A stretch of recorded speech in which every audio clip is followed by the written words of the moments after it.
ఈరోజు నువ్వు బానిసవు కాదే, సాతానుకు అబద్ధ హస్తములను విడిపించబడ్డావు.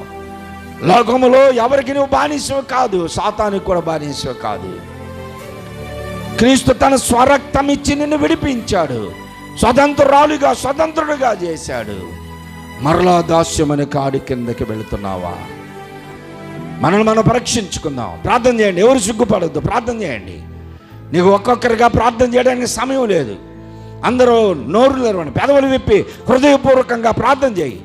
ప్రభువా, ఏశావు వంటి భ్రష్ట హృదయము, ఏశావులాగా నేను తరుణములు పోగొట్టుకొని దీవెనల కొరకు ఏడ్చేవాడిగా కాదయ్యా. తరుణం ఉండగానే నాకున్నటువంటి శోధనలు, నాకున్న అనారోగ్యములు, నాకున్నటువంటి కష్టాలు, వీటన్నిటిని బట్టి నీ ఎదుట నీకు దూరం అవుతున్నాను నాయనా, నన్ను క్షమించు.